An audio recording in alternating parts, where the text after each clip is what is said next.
Okay, let me show you what I've done today. As you can see, I've pop riveted the door striker post to our fiberglass body. Here's a good look at the inside. Do this better. And you can see I left a gap there. We're going to fill that gap with the paste. Now, remember I said I had a problem with the other side and I wasn't really happy with the gap? Well, this is my fix for it. As you can see, I cut the plate there. I'm going to weld that later. And that gave me the shape I wanted along there. I'm going to fill that with paste as soon as I get to that point. Just so you can see how I found the line, or how I made my rivets.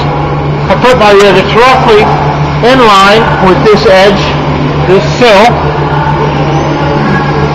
5 rivets, each about 6 inches apart. The top one, right here, the top one is actually 7 inches from here to here. I did that for a specific reason because I don't want to run into the plate that's at the 6-inch mark. 6, from here to here 7, the rest are all 6. That's what I've been doing there. Now, also, I put the master cylinder in place and I made the hole for it. Whoop, catch that.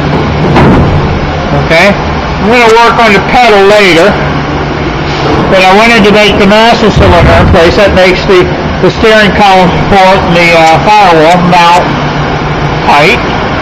Now, what I'm doing today, on the front, you can actually see I'm using my cutoff wheel here, and I'm cutting this out. Now this can also be done, you can see my line, this can also be done with a jigsaw. I use a cutoff wheel because frankly I'm a little bit better at it than with the jigsaw. I'll come back here, I'll smooth this out, and we're going to mount the grill today. Okay, now you can see basically what I've tried to do. I'm going to zoom in a little bit on this. There's the mount hole. I'm going to clean this up in a little bit, but that's how it's going to look. Okay, now a little bit, and we'll go and set this right. I'm going to do a little bit of sanding to make it look perfect, a little clean up with a small die grinder, and then I'm going to mount the grill. And next thing you'll see is the grill mounted. Alright, now how's that for big and toothy? That's a grill, baby. So, let me go over a couple of things. Now, the book calls for a 1/4-inch bolt to be used on the holding in the grill. I want to show you this. I'm going to switch to our zoom for a second. Okay, see that? That's a round-headed Phillips. It's a number 8. That's what I used, just so you know. I also used a nylon lock washer behind it, or lock nut behind it. I left them a little bit long. Let me lift this up for a second. Okay. There you go.